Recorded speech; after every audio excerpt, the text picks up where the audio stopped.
and welcome to the Takarazuka Revue fan podcast, an English language podcast where fans talk about a lot of glittery stuff. We're here today to bring you another episode in our special review corner to celebrate the 20th anniversary of Elisabeth, or the Takarazuka version of Elisabeth at least. Today we'll be talking about the 2007 Snow Trip version of Elisabeth, starring Mizu Natsuki and Shiranaga Yuri. I'm Caroline, and with me today is Jeanette. Hi Jeanette, thank you for joining me today. Hi, yay! As you can hear, we're really excited to get started. Yes, I am. So the 2007 version of Elisabeth by the Snow Trip marked the top debut of both Mizu Natsuki and Shirahane Yuri as they played the roles of their Todd and Elisabeth. Along the main cast were also Ayabuki Mao as Franz Josef, Otozuki Kei as Luigi Lucchini, Oki Kaname as Rudolph, and Mirai Yuki as Sophie. So let's dig right in. Jeanette, what are your thoughts on Mizu Natsuki's Dead Toad? She's my favorite Dead Toad ever. Okay. Yes. I guess we're done.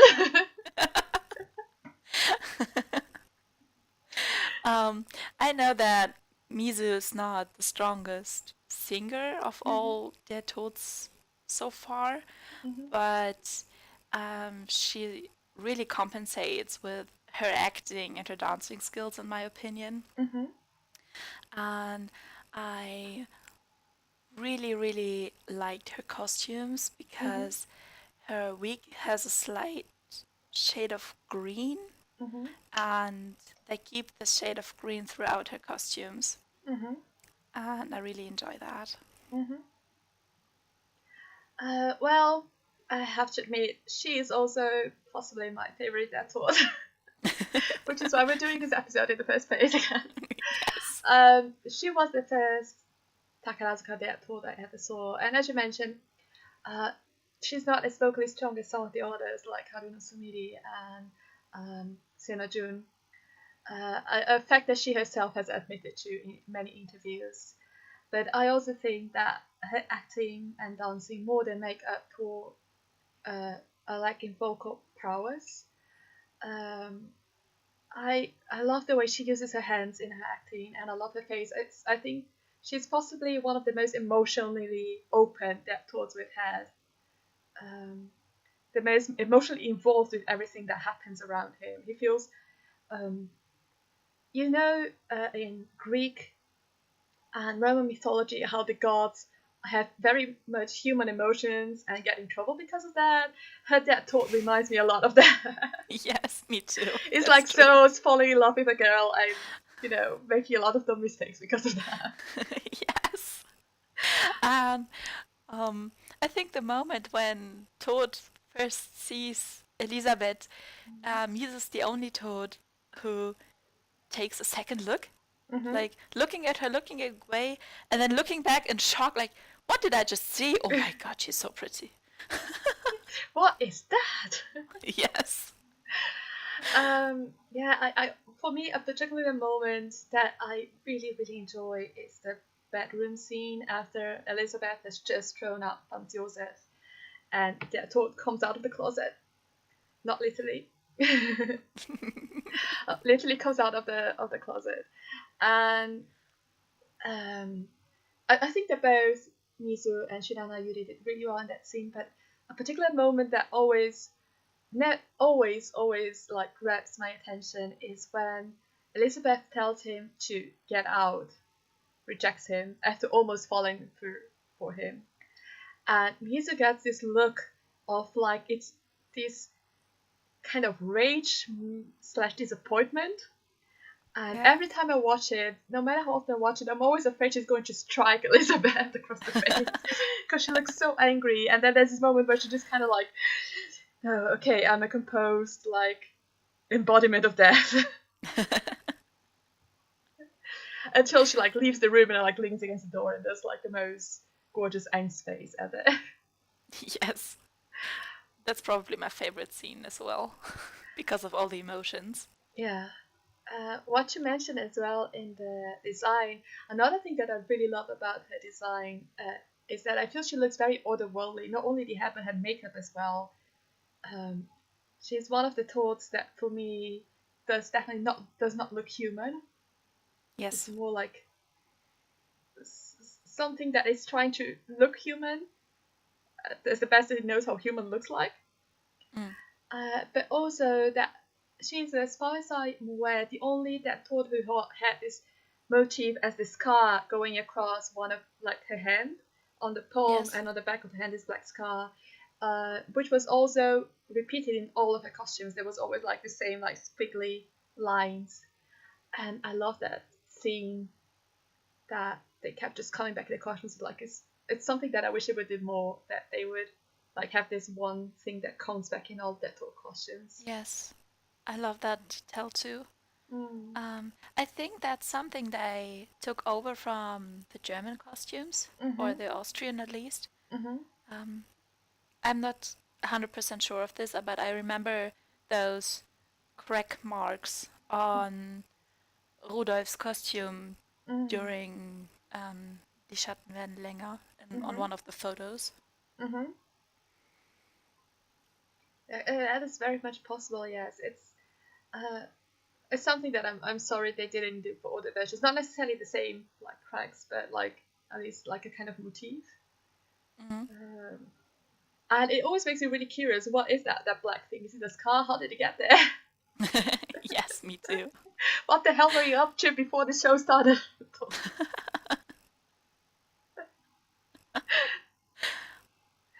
uh, so yes, shall we move on to Elisabeth? Yes, Do you want to get started then on Elisabeth? I can try. Go. um, Elisabeth was portrayed by Shirahane Yuri in this version, and I really, really like Tonami as the Empress.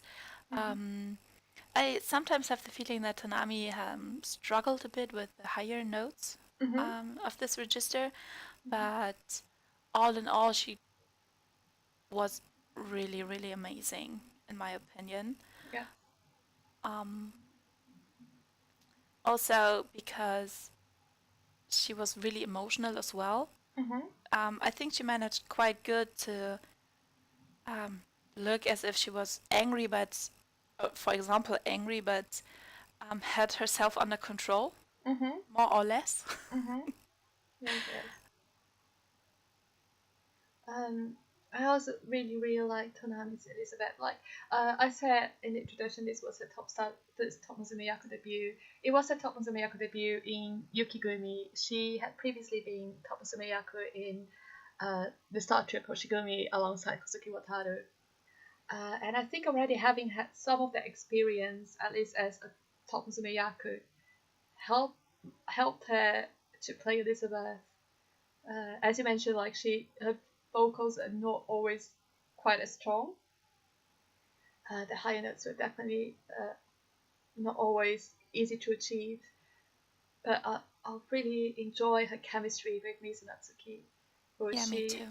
uh, probably might have met when Mizu Natsuki had been loaned out to the Snow Trip previously, but I think this was the first time they played something like they really well, second time after the um, what was the pre-debut um, Hoshikage no Hito. Mm. So it was the second show they did together as a pair, and I was really impressed how well they played off each other, how strong the chemistry was. Yes. Yeah, I think something I really like about Tonami's Elisabeth is um, the shift from being the young girl to like the empress, like the aging of Elisabeth. I think that Mm. she portrayed that um, with a lot of tact. This innocent girl who only thinks about wanting to play in the circus to this person who discovers that, like, I feel that her Elisabeth was in love with Franz Josef in the beginning, like the first meeting. Yeah. That that kind of like teenage love that you see someone and go, ah, we're going to be like you make up your whole life in your head. for how that person is going to be. I feel that her Elisabeth was really strong with that. And that moment when she realizes the way reality does not quite match up to this story, and how she changes because of that. I really like how Tonami portrayed this part of Elisabeth's story. Yeah, and mentioning the moment when Franz and Elisabeth meet for the first time, um, at the end of the meeting scene, Franz kisses Elisabeth for the first time, and I'm not sure whether it's due to the angle they recorded in, but it was very well visible in the Tokyo Senchoraku recording of this version that Tonami pinches her eyes, like, and really tenses up when Franz tries to kiss her. And I think that's a really nice detail to show how much of a young girl she was in regards to that, like in the innocent way. Yes, like oh my god, he's going to kiss me. Yeah. How do I do? How to handle? Yes, she definitely feel like one of those Elisabeths that like really got on the deep end, had no idea what she was getting herself into. And for her, I feel like from the start already this the depression setting in as Elisabeth. Like for some of them, I only start to feel it in the second act. For Shirahane Yuri, I felt it really early on, that moment when Elisabeth's mental state starts to change because of all the things happening to her. Yeah, I think one of the important moments for this was when her mother-in-law takes away her firstborn child. I agree. That's the moment for me when Tonami's Elisabeth starts to get downwards. Yeah. Like, another thing that I really like regarding her and that thought is the scene we already mentioned, the bedroom scene, when that thought like starts singing to her and calling her. It feels like kind of putting her under a spell. Tonami's face, like she makes this kind of sort of cross-eyed like expression, like she's really in a trance, like she's not quite aware that she's moving closer to him and reaching out to him until he's about to kiss her. I thought that was a magnificent way of acting out. yes.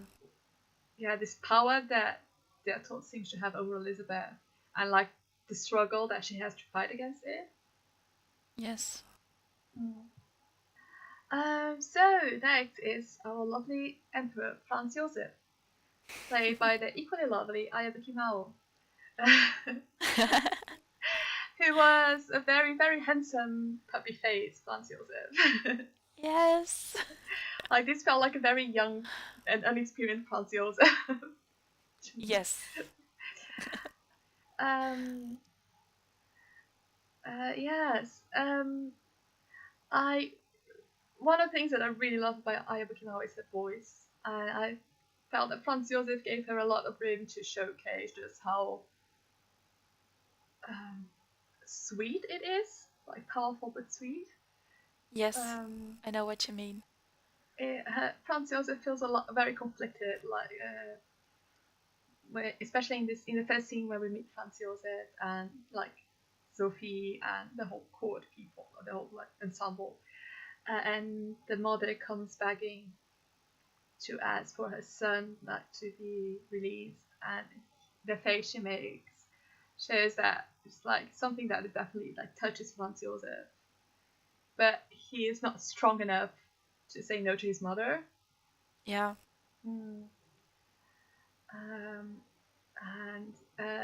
I felt that Ayabuki Mao also, in a lesser degree, but also played very well with how emotionally expressive Mizuno and Shirahane Yuri were. Like also in the scene where Franz meets Elisabeth, it's like I always get the impression that Franz too fell in love with her in that moment, or at least with his idea of her. Like that he might have, like whenever I see them together, I always feel like, oh, like that Franz Josef recognized something of himself in Elisabeth, or something maybe of the person he wishes he could be. like the kind of freedom in spirit Yes. that he never had the room to achieve. And I think that might have been what that Franz Josef, like my personal interpretation Mm. of what Yumiko's Franz Josef, what attracted him to Elisabeth. Yeah. And I also like the scene again where Franz comes to Elisabeth's room and asking for support and comfort because he's tired. And Yumiko just looks so desperate. She has just such a desperate face when her Franz is asking Elisabeth for help, and also really hopeful that his wife will support him, which makes it even worse when she slams the door after handing him the paper. And I recognize that Yumiko is looking at the door and looking for the small line of light while the door is still open, but there is none. And then only then she realizes that she's holding something. Like, what is this? But it is paper get in my hands. Yes. It was a really cute detail, I think. Yeah, I feel that Yumiko's Franz Josef is definitely one of the more sympathetic ones, because I can't help but feeling he's very much as much of a victim as Elisabeth was of like the circumstances they were in at that time. That he's not a willful player in shutting her out, and like it just he has no idea what he's doing. He just like struggling as much as she is with his own issues. Yes. Yeah. Yeah. And Yumiko's Franz is my favorite Franz, together with the one Hokusho Kairi did in 2014, because they're both this more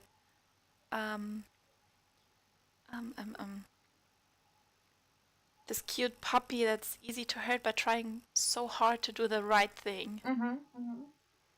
I think that's with their interpretation of Franz, I can feel it the most. Yeah, I understand what you mean. I agree. Yes. And the Hayabuki Mao Shirahane Yudo rendition of Bote in der Nacht is also one of my favorites. Mostly it's heartbreaking because of Hayabuki Mao. Yes, so heartbreaking. Yes. Yes, she sings it with a lot of emotion. I don't know, it just does things to my heart. Yes. Okay, Jeanette, what are your thoughts on Otozuki Kei's Lucchini? Kimu's Lucchini was crazy. And the end. Not the end. But I think he was not crazy as you casually talk about someone, oh, that person is crazy, but I mean really crazy. Like a psychopath, actually. Which is so weird considering how much of a sunshine Otozuki Kei is off stage. Yes. I actually think that Kim was really, really scary. Because of the fact that I think that her Lucchini is a psychopath. Because her Lucchini doesn't seem to be as sarcastic as, for example, Kiria Hiromu's Lucchini from 2005. But he's still having fun. And he's just there to enjoy himself. And I also have the feeling that Toad and Lucchini in this version don't have that much of a strong bond. They're like good friends, I'd say. But still Lucchini is more for himself. I understand what you mean, yes. So, like, this was the first show, first Takarazuka show I ever saw. So it was the first time I ever saw Otozuki Kei. Imagine my surprise when I later saw her play Romeo, who is a donut. And like the complete opposite of Lucchini. And it's like, how did this like ray of sunlight play such a convincing like anarchist murderer? Yes. I'm not sure about him being crazy. I think he was definitely drunk. Like, one of the things that I enjoy a lot about Otsuki Zucchini is the walk. Like, she has this like swagger, which is Yeah. walking, and it's like, yes, someone looked a bit too deep into the bottle. I think he was really into it. Yes. And another thing, she sounds fabulous. I Yes, love she her does. voice. I love her kitsch. I love her milk. Yeah. Um, She she can belt. she can belt really well. She is not drowned out by other people. She makes her presence known at all times when she's on stage, vocally and physically. Um, on the DVD, you know the special angles they have. Yeah. I call them stalker angles. The Yeah. DVD called them star angles. I call them stalker angles, but it's basically the angle you get if you were in the theater with your opera glasses following one person through the whole scene. Yes. And her angle is, strangely, the prologue. So you have the beginning where Lucchini is on the Ginkyo, the Silver Bridge, having this interaction with the judge. And then he summons all the people from Elisabeth's past to like serve as his witness for what he's about to say. And so the camera continues to follow Otozuki Kei as she's wandering around all these ghosts, zombies. I'm not sure what they're supposed to be. So I as think she's ghosts. wandering, yeah, as she's wandering around them, and they're all singing, and this is following her. And I am so glad to have the footage because just watching her face change in response to everyone is fabulous. I love it. I love just like these minute changes, how she turns around to look at people, or how she just like the gleeful face she makes when young Rudolph starts singing. Yes. Yeah, this is a Lucchini who definitely took a lot of pleasure in watching the Habsburgs go down. I agree. Yes, I think I agree with you in the whole like he and the two like they're not as strongly connected as some of the previous versions might seem. I feel that they're both it's more like a mutual benefit sort of relationship. That Todd wanted Lucchini because his ideals suited were suited for someone who would bring him Elisabeth in the end. Mm. And Lucchini embraced what the Todd offered him because it suited his agenda. He wanted to assassinate someone famous to make his statement. So they kind of struck not necessarily a friendship, but like a partnership that worked out really well for both of them. Yeah. Going on, talking about Habsburgs going down, Rudolph. Crown Prince Rudolph, played by Oki Kaname. This was another person who I think struggled a lot with vocals in the show. Oki Kaname is not a singer. Even later on in his top star career, I feel that vocals were not his strongest part. Like it's not her thing. Yeah. That may well be the case, but I can honestly say that she is my favorite Rudolph in terms of acting. Mine too. She too took this very emotional approach to the character. I feel, which is I always feel a bit dangerous doing with Rudolph in particular because of his story. It's like it's descent and it's a very rapid descent. It is. Yeah, you have like 15 minutes to play this guy, just completely losing everything and wanting to die. And I'm not sure if she managed or how she managed to keep it up like for all the performances. Especially there's like two moments that I really really love. One of them is right after the Schatten, Werdenlänger, when they go back to the cafe and the revolutionaries and their Tod are trying to convince Rudolf to cause a revolution and become king in Hungary. Mm.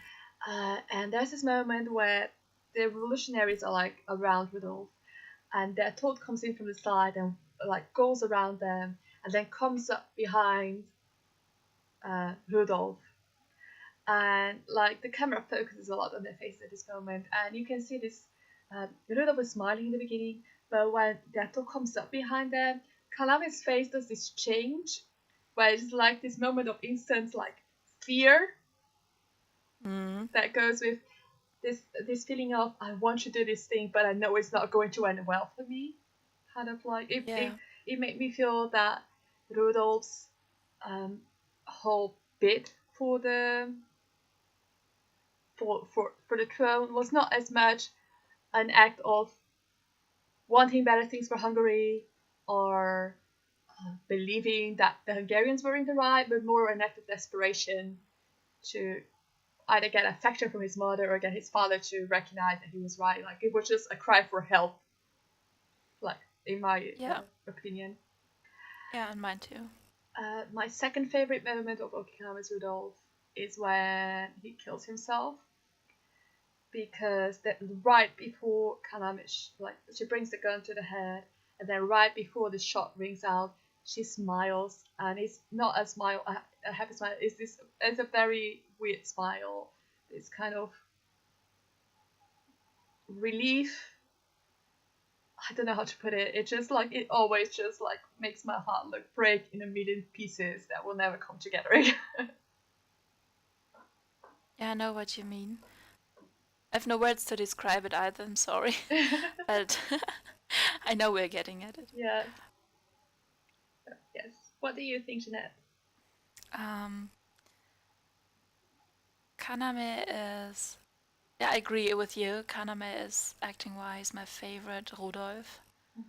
And I have to agree on Kaname not being the strongest singer. But I have to mention that on the Tokyo Raku recording, she sounds really good together with Mizu doing Die Schatten werden länger. It was really intense. And their acting together is so on point. They have such a good chemistry.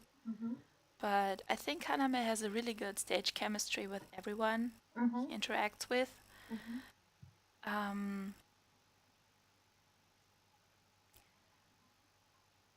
And I usually don't like the scene where Rudolf begs his mother for help. But I feel so sorry for Kaname Rudolf. I think the first time I watched it, I actually cried a bit. Aww. Yeah.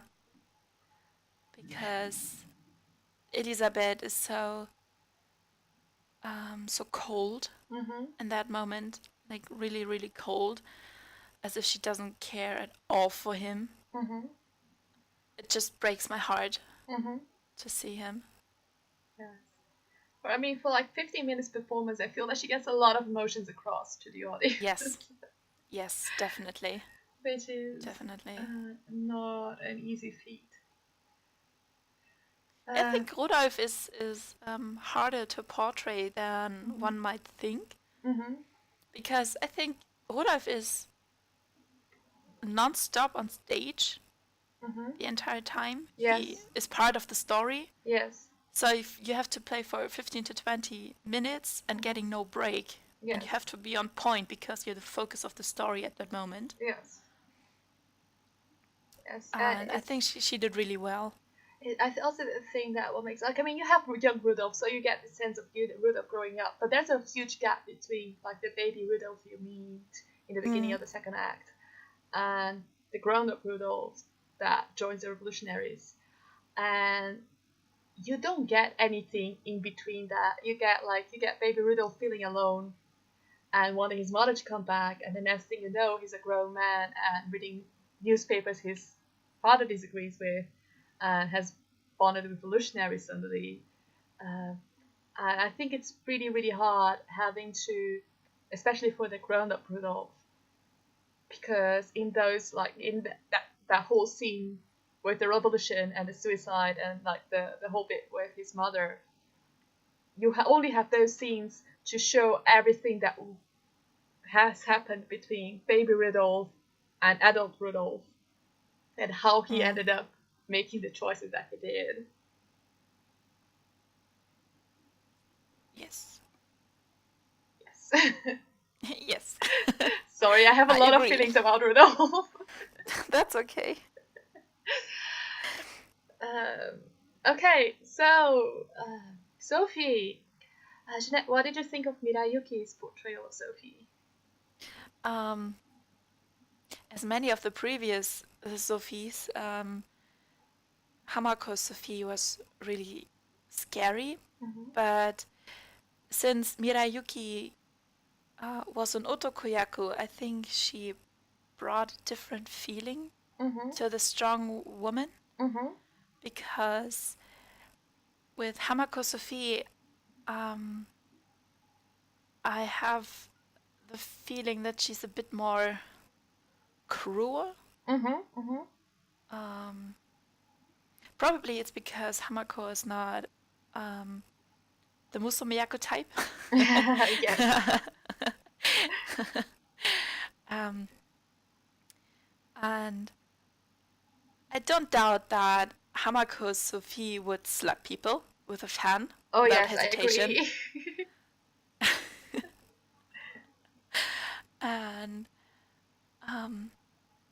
Hamako is also a really strong singer, in my opinion, and I was really impressed, actually, because I think it's still difficult, although Sophie is not the Musumeyaku kind of role, I think, or character. I think Hamako managed very well to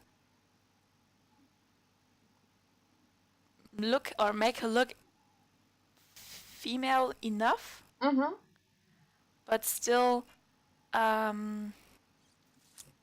sounds so weird, but her actions really seemed androgynous to me. Do you know what I mean? Yeah, I understand what you mean. Like the way she acted could be either by a man or a woman. Yes.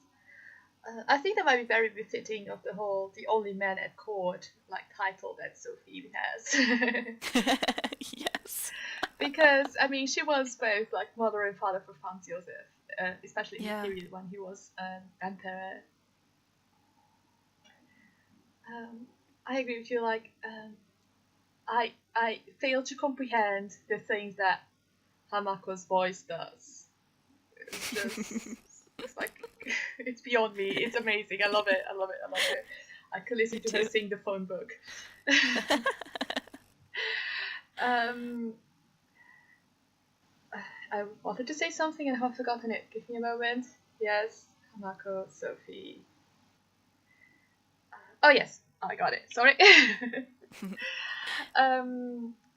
So the thing with Mirayuki Hamako is that I've seen her play some really like sweet and caring and loving characters, and she's good.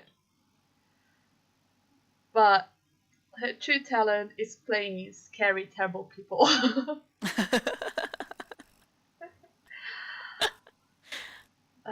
Like the Brothers Karamazov, which is another show by Mizunatsuki's Snow Troop. Mirayuki's character terrifies the hell out of me. And Sophie does as well. She is good at having this kind of gleeful cruelty to her acting, which I'm sure is no bearing upon her as a person.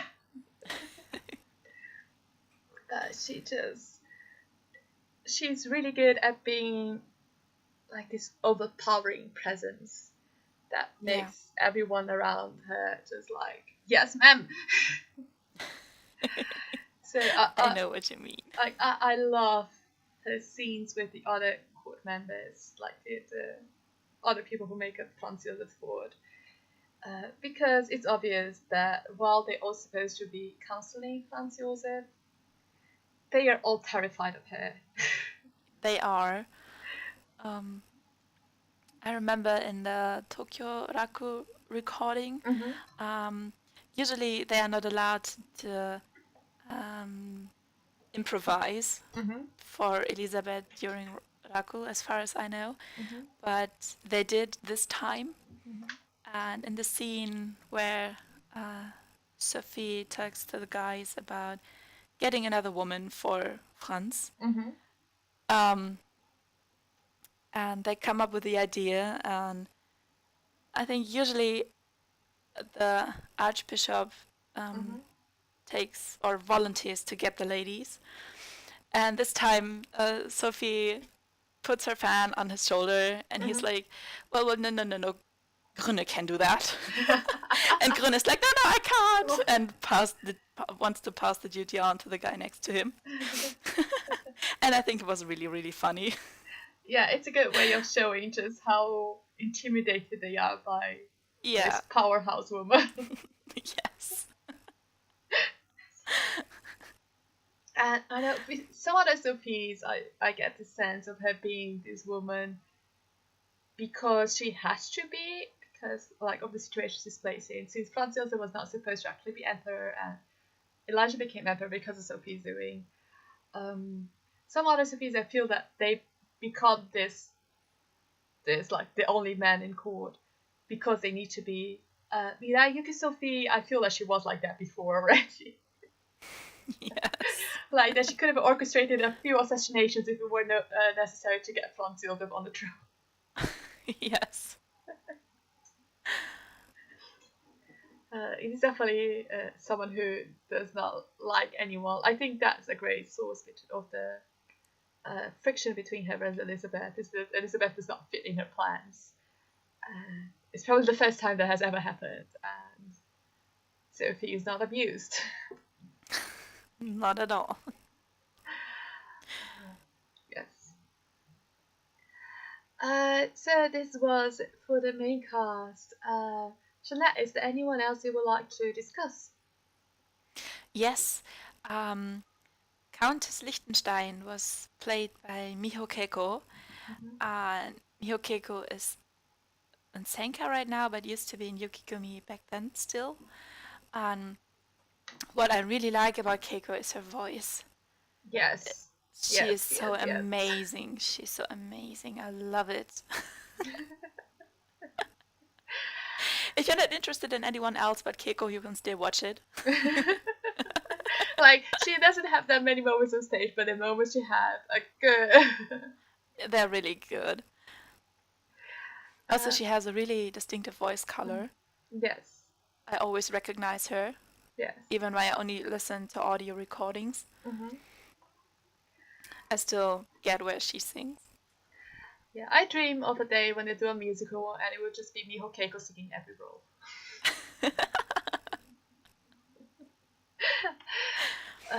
Yeah, I like her Liechtenstein as well, because she's one of the, not only like vocally, but she's one of the Liechtensteins that has made the greatest impact in me, like watching, because it's she doesn't have that much to do. She's mostly there like in the first act, and once is to like act as a sort of buffer between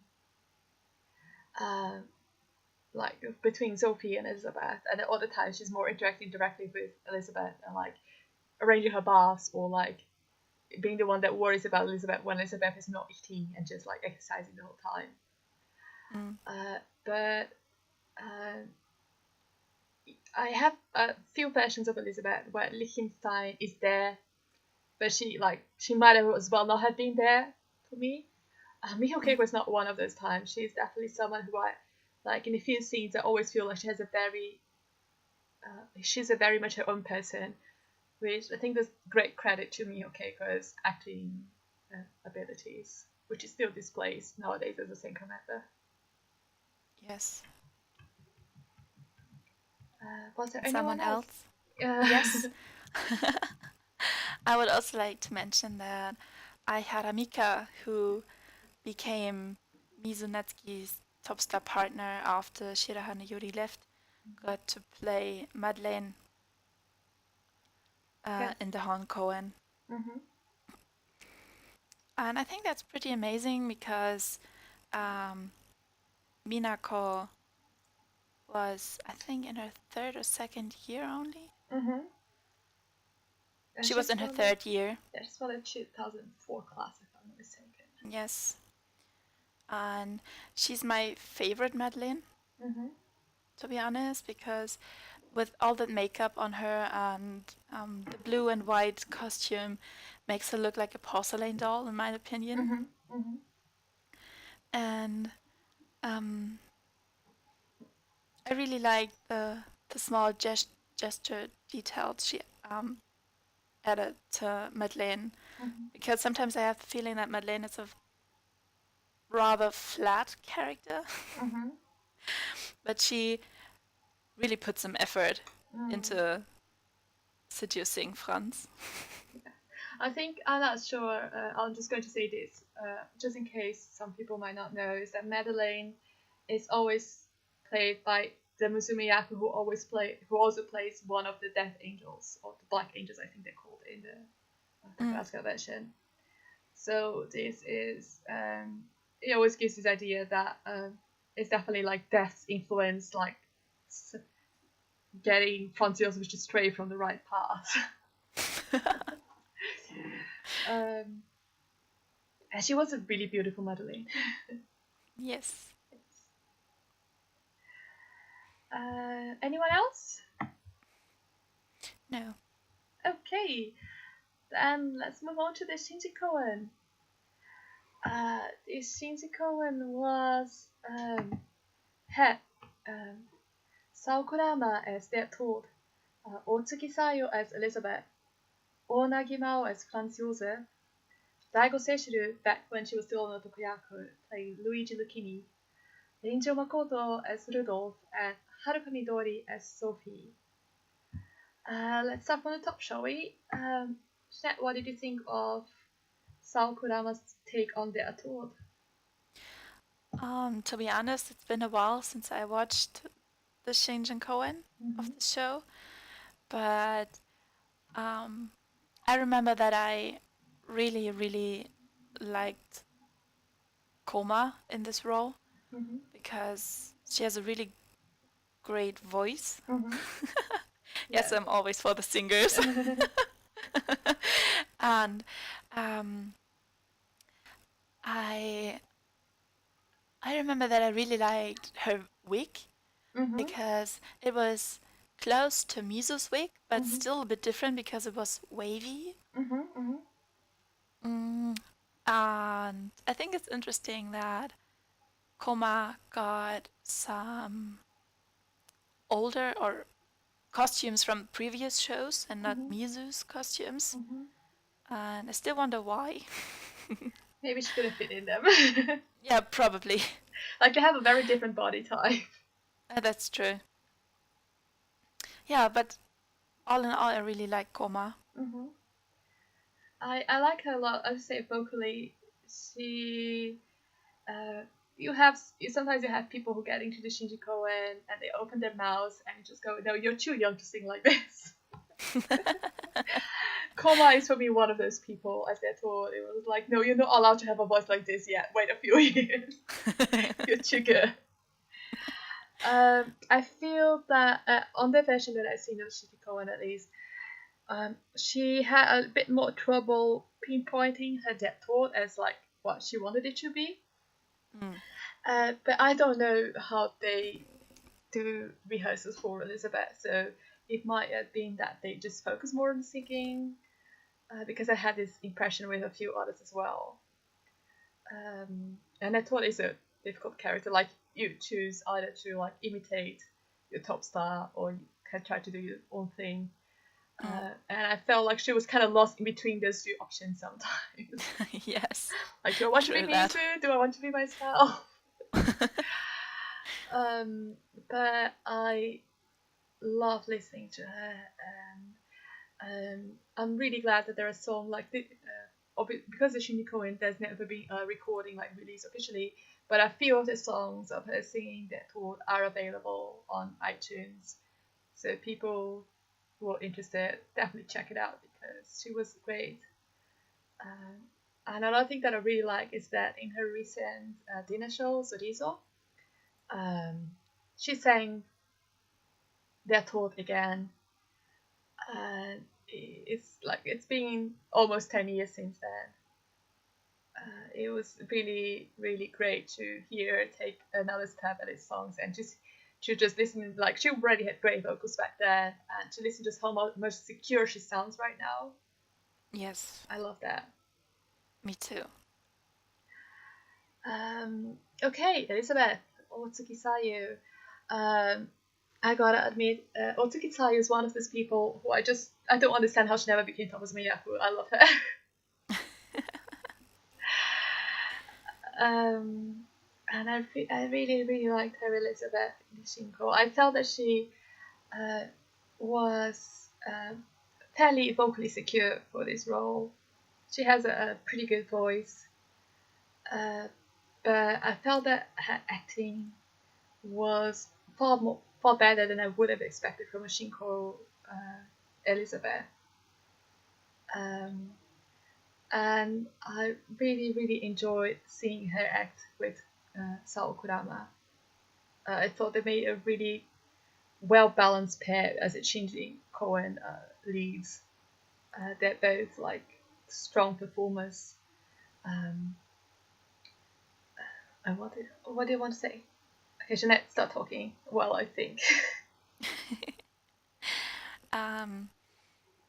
Yeah, I have the feeling that Otsuki Sayo always had been on the stronger single side as well, to be honest. For me, she's also one of those musumeyaku who have a surprising strong voice even in higher notes. And I really like that about her. And it's hard, since it's been a while since I watched the Shinko, it's hard to remember any detail. But I just remember that I liked her a lot. I sometimes had the feeling that her chemistry with Koma wasn't that good. But that might be only me, though. You might be right. I mean, the thing about watching this is that everyone takes something different out of the performance, so there are no wrong opinions. And I'm also a bit salty that she didn't get to be top star, but as far as I know, she was really good friends with Ayabuki Mao and left together with her. So I think if Yumiko would have gotten top star, she would have stayed by her side, I think. Probably as a partner. We will never know. We will never know. Okay, moving on. Any thoughts on Onagimao's Franz Josef? Actually, no, to be honest. Because I have to watch a show multiple times before I can get everything together, and I only watched Shinko once, and I'm sorry, but I don't have any memory of her. I have to admit that, like, I watched it fairly recently again, and she didn't make that strong an impression on me either. I felt that Franz Josef, not because she can't act well, but I felt like he was on the weaker side. I think that also has to do a lot with the cuts in. The cuts they make in the Shinji Koen, like the scene cuts, that just give you less room to put your characters together. But this is perhaps one of the less strong Franz Josefs in the Shinji Koens, in my opinion. I was actually surprised looking at the cast that she was the one to get Franz Josef. But she did fairly well later on. Yes, no, she did very well later on. But like looking at the other people, like in Shinji Cohen, Mm. it came a bit as a surprise to me. Mm. Okay, moving on. Daigo Seishu's Lukini. It's I've grown so used to seeing Seishi as a Musumiyaku that anytime I watch something back from her old Yukigumi days when she was an otaku, it's always like so much whoa.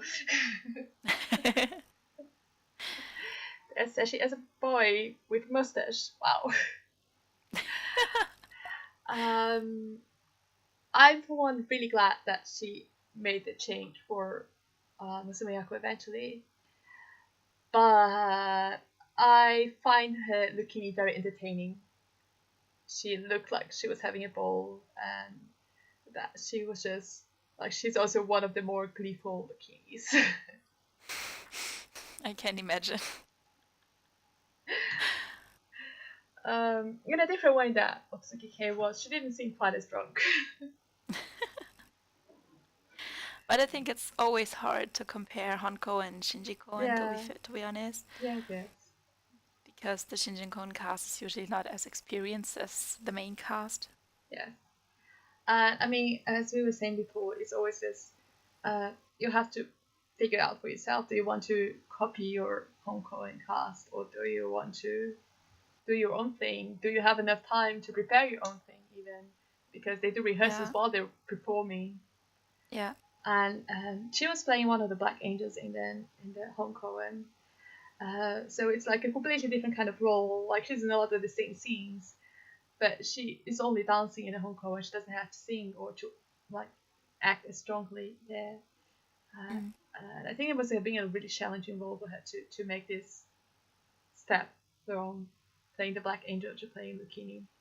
Uh, okay. yes. So Ranger Makoto's Rudolph, go. Oh. To be honest, I have the same problem with her as I have with Onagimao, Mm-hmm. because I haven't watched it recently and not as often as other shows. Mm-hmm. Um, but I remember Kingu to be a strong performer in general, Mm-hmm. but Mm-hmm. I'm not sure about her Shinko performances back then. Okay. So my strongest memory of Kingus Rudolph is from the scene where Rudolph dies. Because Sakuraba looks really happy about getting to kiss her. Like it's one of those that I thought moments like finally. Uh, and I remember reading about King was saying that Rudolph, Shiniko and Rudolph was one of her favorite roles. And I remember watching it, and when the kiss came, I was like, oh, that's why. Okay. I'm sure it wasn't. um, but I enjoyed her Rudolph a lot. She went on to become one of those like key members of Yukigumi until she retired this year. And I feel that her Rudolph already showed like the beginnings of that kind of um, anchored kind of acting that she would develop later on. Mm-hmm. Mm. Um, her Rudolph didn't feel quite as desperate to me.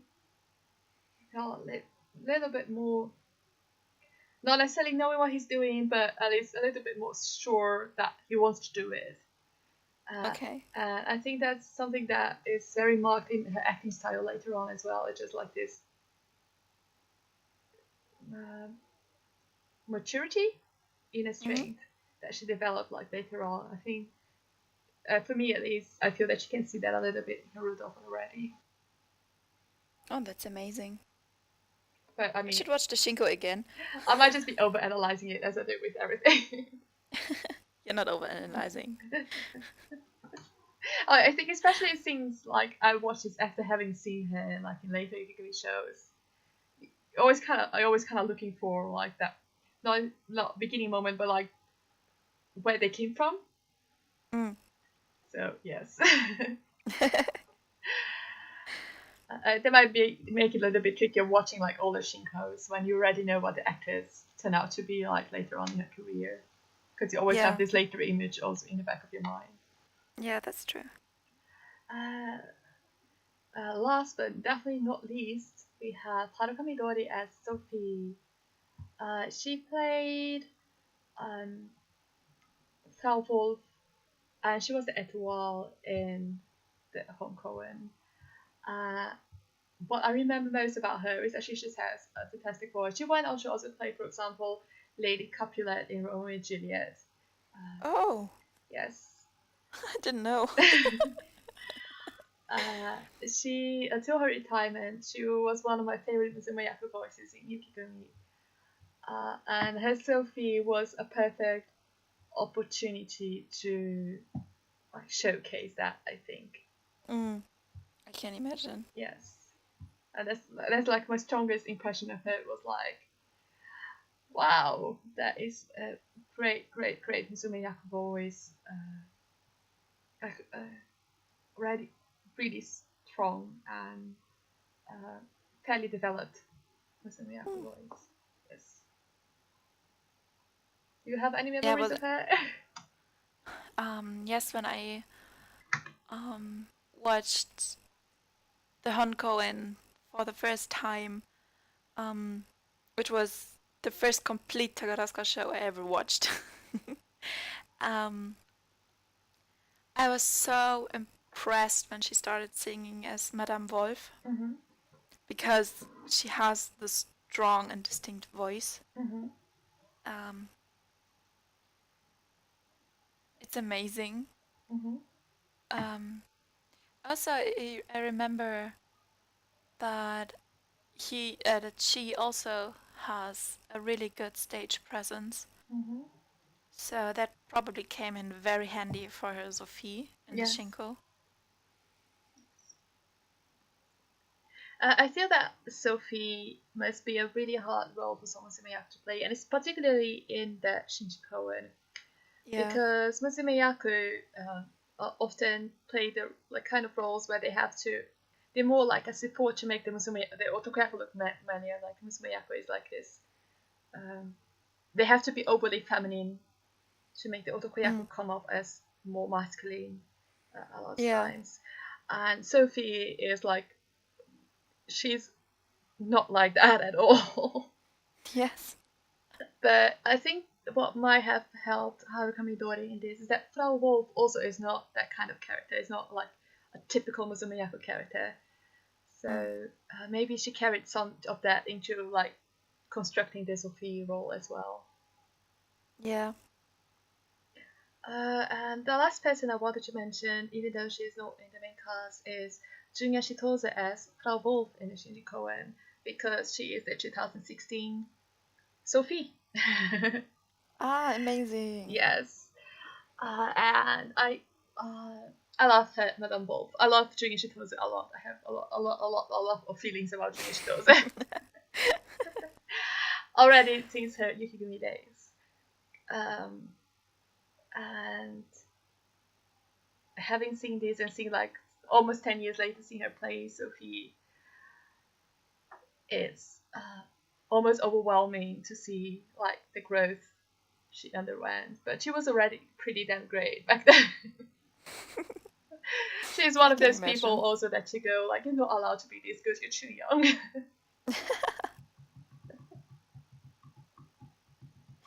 Cool. Yes. And like seeing this Shinji Koen, watching her perform, it's like I'm glad that she went on to stay around and become one of those older Musumiyaku, like powerful Musumiyaku that she is now. Oh, that's amazing. I love it when that happens. Yes, me too. Yeah, she was a very playful Madame Wolf, which is you can have very different takes from Madame Wolf, and I like it. I love it when they're playful because it makes it a lot more fun to watch. Yes. Franz Josef get all flustered and run away crying. And in closing, let's talk a little bit about the finale for this show. Yes. Yes. Go. What initially comes to my mind is the way they changed Mizunatsuki's wig Mhm. for the Otokoyaku dance part Mhm. because it's tamed a bit.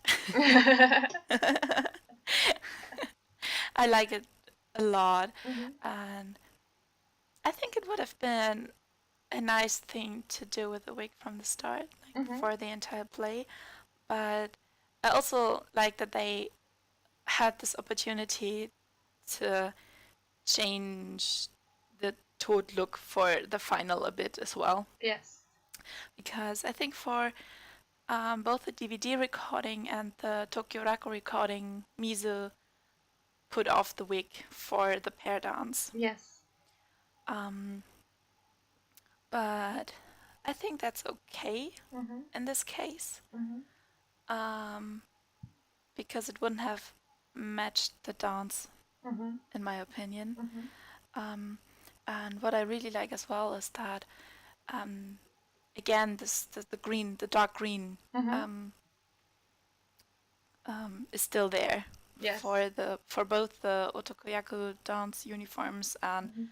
as well as Mizu's costume and Tonami's dress for the pair dance. Mhm. Yes. I think it's really elegant. Yeah. And another nice thing I remember is that um, or that makes visible that they still work on improving their characters um, while the show is already running, Mhm. is that for the Tokyo Raku, Mizu had a piece of jewelry covering the yeah the Scar. what's it the scar on her hand, Mhm. a black sparkling piece of jewelry, and I really like that. Mhm. I think we mentioned it in the Valentine's Day episode when we were talking about favorite pair dances, and I think like 3 or 4 people mentioned this pair dance as their favorite. Yes, I can see why. I was one of those people. I adore it. Mizu is a really strong dancer. Um, Shirahane Yuki is also a good dancer, and I love the tango arrangement that they went for Yeah, because I feel that it suits their Todd and Elisabeth and the relationship really well, it does. and it gave them a good chance to show off a little bit. Yes. I also love Ayabo Kinao singing the Nibante song, like opening the Kinao with Yes. a rendition of Aitoshi no Rondo. Again, like after seeing Franz Josef stuff there, it's nice to see like Yumiko smiling, and her voice is just a delight. I really enjoy uh, Yeah. her rendition of that song.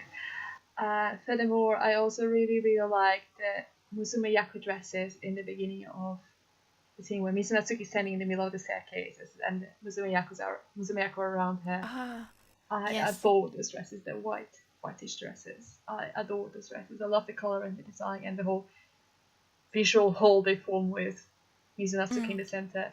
What to mm. say about the hair? I like that they didn't do it during the show. I like that was like wild, like greenish blonde hair flying all over the place. I felt that it matched like how emotional she played it. And then in the finale, it feels more like, oh, this is Mizunatsuki. Okay, yes, I see. Like, this is like Takarazuka level up version of that song with the pretty sparkly clothing and the like nice tied up hair. Level up. And I really love it that she took it off the wig off for the pair dance. Yeah. It fit the style they were dancing with. Mm. And I also would like to mention that, at least for the DVD recording, um, the Otokoyaku dance, the dances were really on point. They were really synced, Yes, yes. which, in my opinion, has always been a selling point for uh, Yukigumi with Mizunatsuki as top star, Mm-hmm. because their group dances always are very on point Mm. and, Yes. and really in sync. Mm, yes. Oh, and as we're talking, I remember this. I got to backtrack a little bit. Another thing I love about this version is the scene when Elisabeth faints and they call in the doctor to see her, and it turns out the Yes. doctor is their Tord. I think this version has my favorite unveiling of the Tord ever. Yes. You're talking about the wig reminded me of this because what they have is like she has the wig up, covered with the hat, and then there's just a little bit like greenish, like shorter cut, like coming off the back. Yeah. So when she pulls off the hat and like this whole like cascade of blonde greenish hair comes falling down, jumps on the couch, rips the coat open, and it's this gorgeous like red shirt with this gorgeous like red lined coat inside. It's with all the green of the hair and the light. It's like in my opinion, the most visually stunning reveal of the Tord we've had in Takarazuka. I have to agree. I know they do it in previous versions too with the red line coat, but I think the contrast with Mizu's bright wig is really amazing. Yes, it was very visually pleasing. And with this scene, I had the feeling on the Raku recording that Toonami changed Elisabeth a bit, because there were some moments when she sounded weaker on the DVD recording, but on the Raku recording she was really angry. And I really like that. Not when she sends Toad away, but before. When she finds out about Franz Josef cheating on her. Yeah. I really like that. Yeah, it always pains me that they record their DVDs in Takarazuka. I mean, it means we get the DVDs sooner than we would otherwise. But after having seen both recordings and live performances of in Takarazuka and in Tokyo, seeing just the difference that it makes when it comes to Tokyo and changes that are made in the time between the two runs, or how people are more comfortable in the roles or sound stronger and more confident. Yeah. I really wish that those recordings will be commercially available, like for international fandom, because it's such a difference sometimes. It's really hard to describe properly. And unless you have anything else to add, I think this is it for Elisabeth 2007. Yes, I think this is it.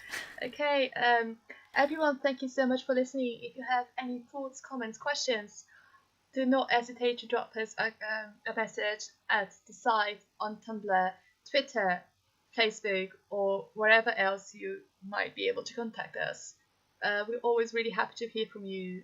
Do you have any favorite moments from Mizunatsuki version of Elisabeth? Please let us know. We look forward to hearing from you. Thank you very much. Bye. Bye.